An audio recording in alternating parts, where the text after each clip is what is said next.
Hello friends, जय Hind. This is Shweta. Welcome to my YouTube channel Gyan Kunj with Shweta में आपका स्वागत है।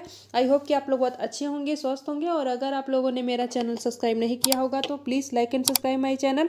तो फ्रेंड्स, आज हम लोग बात करेंगे जो रीट का एग्ज़ाम हुआ था 27 और 28 दोनों डेट को। तो आज हम लोग उसका जो सीडीपी का क्वेश्चन था उसका हम लोग बात करेंगे, उस क्वेश्चन के बारे में। और ये जो क्वेश्चन रहेगा वो मेमोरी बेस्ड क्वेश्चन है।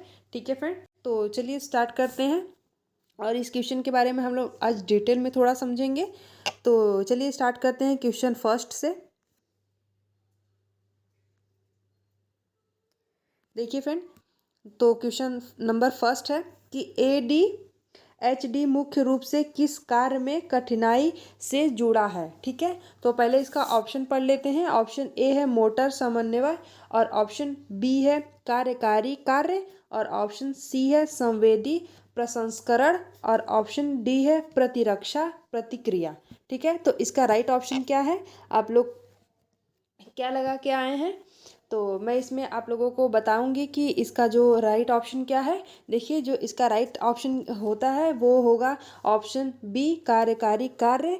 तो पहले आप लोग इसके बारे में जान लीजिए। जो ADHD है ये मतलब एक अटेंशन डिफिसिट और हाइपर एक्टिविटी विकार है। ये आप लोग एक सिंपल वे में समझिए कि जो बच्चे की उम्र के हिसाब से जो खराब एकाग्रता या फिर अवधि, या फिर कम ध्यान अवधि, या फिर अति सक्रियता, अनुचित आवेगपूर्ण बर्ताव जो जो कामकाज या फिर विकार में बाधा उत्पन्न करता है। ठीक है, बच्चों में ये ADHD जो मस्तिष्क की एक स्थिति होती है जो जन्म से मौजूद होती है, या फिर जन्म के तुरंत बाद ये विकार होता है।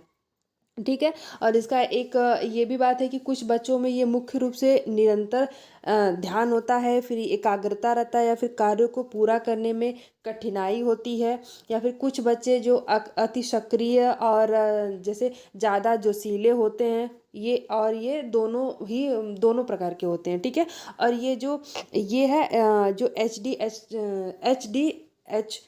डी है। तो ये क्या होता है कि ये बच्चों के में जो मेल होता है उसमें ये ज़्यादा विकार उत्पन्न होता है, उसमें ये विकार ज़्यादा होता है, होने की संभावना ज़्यादा होती है मेल वाले में।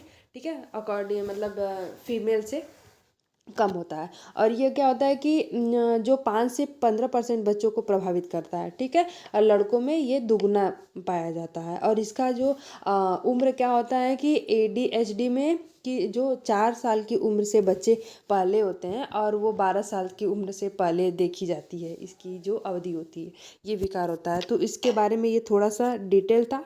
तो चलिए हम लोग नेक्स्ट क्वेश्चन पे चलते हैं, क्वेश्चन नंबर सेकेंड पे।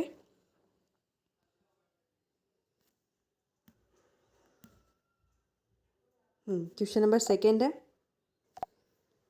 देखिए, क्वेश्चन नंबर सेकेंड है कि RTE अधिनियम के कार्यान्वयन की निगरानी करने वाला निकाय कौन सा है। ठीक है, तो पहले ऑप्शन पढ़ लेते हैं। ऑप्शन ए है राष्ट्रीय मानव अधिकार आयोग NHRC, और ऑप्शन बी है राष्ट्रीय बाल अधिकार संरक्षण आयोग NCPCR, और ऑप्शन सी है विश्वविद्यालय अनुदान आयोग UGC, और ऑप्शन डी है केंद्रीय माध्यमिक शिक्षा बोर्ड CBSE। तो इसका जो राइट ऑप्शन क्या होगा? ठीक है, जो निगरानी करने वाला निकाय कौन सा है जो RTE के अधिनियम के अकॉर्डिंग होता है। तो पहले हम लोग देखिए जान लेते हैं, जो RTE का जो फुल फॉर्म होता है वो होता है राइट टू एजुकेशन एक्ट। ठीक है, तो ये क्या होता है कि ये एक कानूनी जो हिस्सा होता है जो कि जिसके तहत कि 6 से 14 वर्ष के जो बच्चे हैं, 6 से 14 वर्ष के जो बच्चे होते हैं उनको मुफ्त में और अनिवार्य शिक्षा दिलाया जाता है। अधिकार, ये उनका अधिकार है, जिसे बच्चों के में जो निःशुल्क और अनिवार्य शिक्षा का अधिकार है, अधिनियम जो 2009 भी इसको कहा जाता है। ठीक है, और ये जो अधिनियम था वो 1 अप्रैल 2010 को लागू हुआ था। और यह अधिनियम भारतीय संविधान के अनुच्छेद 21A में, ये 21A के तहत है। ठीक है, और इस अधिनियम के तहत जो सरकारी स्कूल होते हैं, नवोदय विद्यालय होते हैं, जो सार्वजनिक निजी भागीदारी के आधार पर वो विशिष्ट विद्यालयों की स्थापना की जाती है। ठीक है, तो इसमें स्कूली शिक्षा, ये जो अनिवार्य शिक्षा मिलता है, तो ये इसका जो राइट ऑप्शन हो जाएगा, ऑप्शन बी इसका राइट हो जाएगा। राष्ट्रीय बाल अधिकार संरक्षण आयोग NCPERC इसके तहत होता है। जो ये क्या होता है कि राष्ट्रीय बाल अधिकार संरक्षण आयोग होता है, जिसके तहत कि जो ये एक वैधानिक निकाय है। इसका मकसद यही है कि ये बच्चों को जो अधिकार है उसको सुरक्षित करना इसका अधिकार है, ठीक है। तो जो RTE अधिकार बच्चों को मिला है उसको सुरक्षित करने का अधिकार बाल अधिकार संरक्षण आयोग को है, ठीक है। जो ये संसद के जो बाल अधिकार संरक्षण आयोग अधिनियम है, ये 2005 के तहत मार्च 2017 में की गई थी। तो ये थोड़ा सा इसके बारे में जानकारी था। और ये एक और है कि ऐड कर लीजिएगा पॉइंट कि ये जो महिला और बाल विकास मंत्रालय के अधीन काम करता है, ठीक है। ये तो ऑप्शन बी इसका राइट हो जाएगा। तो आप लोग प्लीज़ मिला लीजिएगा कि आपका कौन सा राइट है, क्या है, आप लोग जो भी क्वेश्चन करके आए होंगे। तो चलिए नेक्स्ट क्वेश्चन पे चलते हैं, क्वेश्चन नंबर थर्ड पे। क्वेश्चन नंबर थर्ड है, प्रेरणा का द्विकारक सिद्धांत किसके द्वारा विकसित किया गया था। तो ठीक है, तो पहले ऑप्शन पढ़ लेते हैं। ऑप्शन ए है मैकग्रेगर, और ऑप्शन बी है हर्सबर्ग, और ऑप्शन सी है व्रूम, और ऑप्शन डी है एल्फर्ड। तो इसका राइट ऑप्शन क्या है, इसका राइट ऑप्शन क्या होगा, प्लीज़ आप लोग कमेंट बॉक्स में बताइएगा। तो देखिए आप लोग जो भी लगाए होंगे, मैं इसका राइट ऑप्शन बता देती हूँ। इसका जो राइट ऑप्शन है ऑप्शन बी होगा, हर्सबर्ग, ठीक है। और इनके जो सहयोगी ने ये प्रेरणा और स्वच्छता सिद्धांत जो है विकसित किया था। इसे आमतौर पर द्विकारक सिद्धांत के रूप में जाना जाता है, ठीक है। तो चलिए नेक्स्ट क्वेश्चन पे चलते हैं, क्वेश्चन नंबर 4 पे। क्वेश्चन नंबर 4 है, NCF 2005 किस प्रकार के शिक्षण दृष्टिकोण पर जोर देता है, ठीक है। जो NCF 2005 है, आप लोग इसके बारे में जानते होंगे, आप लोग पढ़े होंगे। तो ये किस प्रकार के शिक्षण पर जोर देता है, तो पहले हम लोग ऑप्शन पढ़ लेते हैं। ऑप्शन ए है रटने वाला शिक्षण, ऑप्शन बी है परीक्षा केंद्रित शिक्षण, और ऑप्शन सी है रचनात्मक दृष्टिकोण, और ऑप्शन डी है पारंपरिक पाठ्य पुस्तक आधारित शिक्षण। तो इसका राइट ऑप्शन क्या होगा, देखिए जो NCF 2005 है, ये राष्ट्रीय पाठ्य चर्चा रूपरेखा 2005 है, ठीक है। इसमें जो शैक्षिक अनुसंधान और प्रशिक्षण जो परिसर है NCERT, ठीक है, उसके तैयार किया जाता था। और ये भारत का चौथा राष्ट्रीय पाठ्य चर्चा का ढांचा है, ठीक है। और ये सभी बच्चे जो 14 साल की उम्र तक शिक्षा देना इनका उद्देश्य रहता था NCF का। और शिक्षा को तनाव मुक्त बनाना ये भी NCF की जिम्मेदारी है। और जो इसका जो राइट ऑप्शन होगा यही होगा कि रचनात्मक दृष्टिकोण पर आधारित है, ये ना कि रटने वाला शिक्षण पर, ठीक है। और परीक्षा केंद्रित ये भी नहीं होना चाहिए, जो बच्चे एक्टिविटी करें, एक्टिविटी से कुछ सीखिए, उस पर रचनात्मक पे NCF 2005 काम करता है, ठीक है। और ये जो कि होता है कि ये केंद्र शिक्षक जो बाल केंद्रित शिक्षक होता है, ठीक है, शिक्षण होता है, ठीक है, बालक के बारे में पहले सोचता है। और ये जो ज्ञान को जीवन से जोड़ता है, अधिगम को कंठस्थ विधि से दूर रखता है। मैं यही बताऊँ कि ये रटने वाली शिक्षण नहीं होता है, ठीक है। तो चलिए नेक्स्ट क्वेश्चन पे चलते हैं, क्वेश्चन नंबर 5 पे। क्वेश्चन नंबर 5 है, CCE किस प्रकार के मूल्यांकन दृष्टिकोण का अनुसरण करता है। तो ऑप्शन ए है केवल योगात्मक, ऑप्शन बी है केवल रचनात्मक, और ऑप्शन सी है रचनात्मक और योगात्मक दोनों, और ऑप्शन डी है वार्षिक परीक्षा। तो इसका राइट ऑप्शन क्या होगा, आप लोग बताइएगा, इसका राइट ऑप्शन क्या होगा। देखिए ये जो CCE का मुख्य उद्देश्य क्या होता है कि उन छात्रों पर दबाव कम करता है जो शैक्षिक प्रणाली में प्रभावी रूप से भाग लेने में असमर्थ हैं, और इसे निराश और कम आत्मविश्वास के साथ छोड़ देते हैं, ठीक है। तो इसका जो राइट ऑप्शन होगा वो ऑप्शन सी होगा, रचनात्मक और योगात्मक दोनों ही अनुसरण करता है, ठीक है, CCE। तो चलिए नेक्स्ट क्वेश्चन पे चलते हैं, क्वेश्चन नंबर 6 पे। क्वेश्चन नंबर 6 है, IQ की अवधारणा किसने दी थी, ठीक है। जो IQ है तो इसकी अवधारणा किसने दी थी, तो पहले हम लोग ऑप्शन पढ़ लेते हैं। ऑप्शन ए है स्टर्न, ऑप्शन बी है बीने, और ऑप्शन सी है साइमन, और ऑप्शन डी है टर्मन। तो देखिए जो आईक्यू है ये जर्मन शब्द है, ठीक है। और ये पहली बार प्रयोग जो है ऑप्शन ये ए हो जाएगा। स्टर्न ने, विलियम स्टर्न ने किया था, जो कि 1912 में किया था, ठीक है, 20वीं शताब्दी में, सदी में शुरुआत में। फिर उसके बाद अल्फ्रेड बीने आए जो, और उसके साथ जो है साइमन आए, के द्वारा प्रतिपादित प्रतिबंधों के लिए किया था, ठीक है। और ये आधुनिक बच्चों के बौद्धिक परीक्षण के लिए अपनाया गया था। तो जो पहले सबसे पहले किए थे तो वो स्टर्न थे 2012 में, ठीक है। विलियम स्टर्न इनका पूरा नाम है, 20वीं सदी में। तो चलिए नेक्स्ट क्वेश्चन पे चलते हैं, क्वेश्चन नंबर 7 पे। क्वेश्चन नंबर 7 है, क्वेश्चन नंबर 7 है, बुद्धि लब्धि आईक्यू की गणना किस सूत्र का उपयोग करके की जाती है, ठीक है। तो इसका राइट ऑप्शन क्या होगा?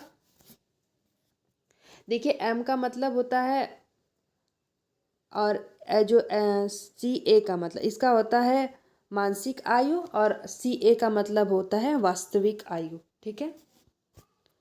तो ये एक सूत्र दिए थे, जो जो सही है वो क्या है, आप लोग इसका बताइएगा पहले ऑप्शन में क्या कौन सा सही है।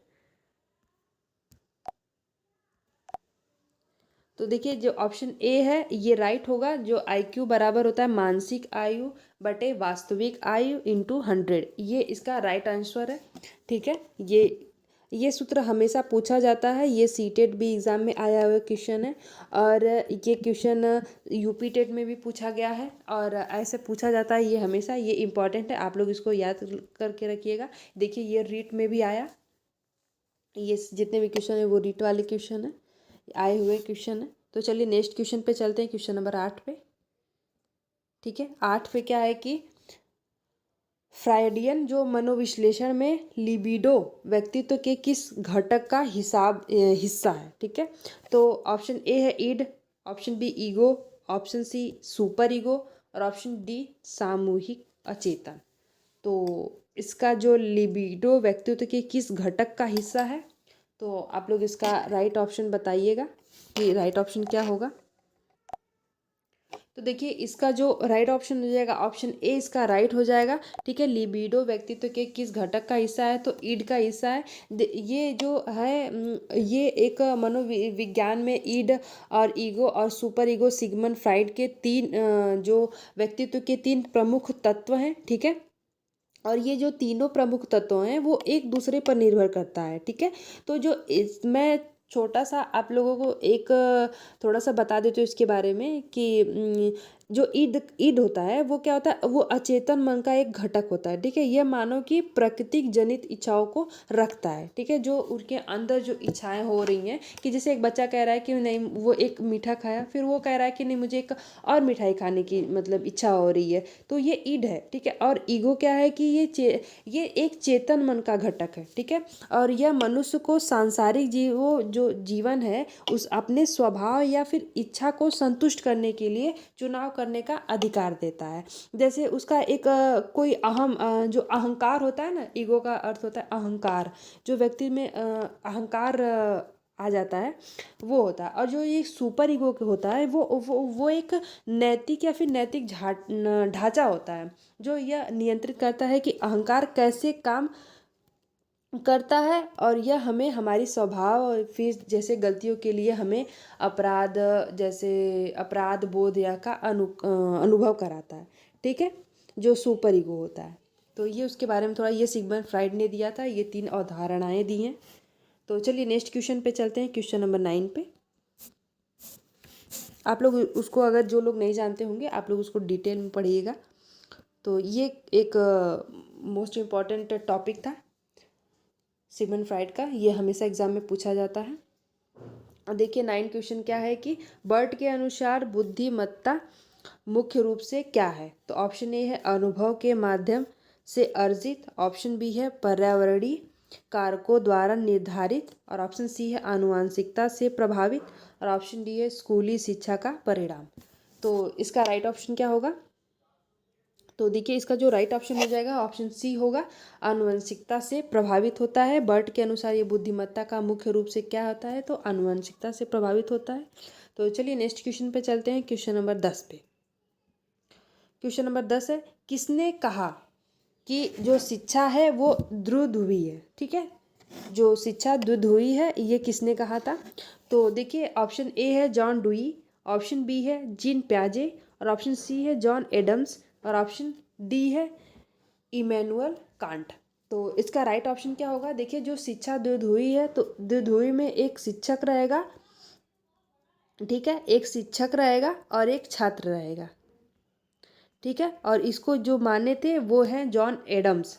ठीक है, और एक कभी कभी पूछता है कि जो शिक्षा त्रिध्रुवी है वो भी पूछता है, तो जॉन डुई है वो मानते थे कि शिक्षा एक त्रिध्रुवी प्रक्रिया है। त्रिध्रुवी में शिक्षक, छात्र और एक समाज भी आ जाता है। ठीक है, तो चलिए नेक्स्ट क्वेश्चन पे चलते हैं, क्वेश्चन नंबर 11 पे। क्वेश्चन नंबर 11 क्या है कि निम्नलिखित में से कौन सा सीखने का प्राथमिक नियम नहीं है। ठीक है, तो प्राथमिक नियम नहीं है तो ऑप्शन पढ़ लेते हैं। ऑप्शन ए है तत्परता का नियम, ऑप्शन बी है प्रभाव का नियम, ऑप्शन सी है अभ्यास का नियम, और ऑप्शन डी है बहुप्रतिक्रिया का नियम। तो इसका राइट ऑप्शन क्या होगा, देखिए ये थर्नडाइक का है, तो इसका जो है प्राथमिक नियम दिए थे वो 3 दिए थे, तो जिसमें से तत्परता का नियम है और प्रभाव का नियम भी है और अभ्यास का नियम भी है। जो नहीं है वो बहुप्रतिक्रिया का नियम नहीं है, तो इसका जो राइट ऑप्शन हो जाएगा ऑप्शन डी इसका राइट हो जाएगा। ठीक है, तो चलिए आज के लास्ट क्वेश्चन पे चलते हैं, क्वेश्चन नंबर 12 पे। निम्नलिखित में से कौन सा सूक्ष्म मोटर कौशल का उदाहरण है, तो ऑप्शन पढ़ लेते हैं। ऑप्शन ए है कूदना, ऑप्शन बी है पेंसिल से लिखना, और ऑप्शन सी है दौड़ना, और ऑप्शन डी है सीढ़ियाँ चढ़ना।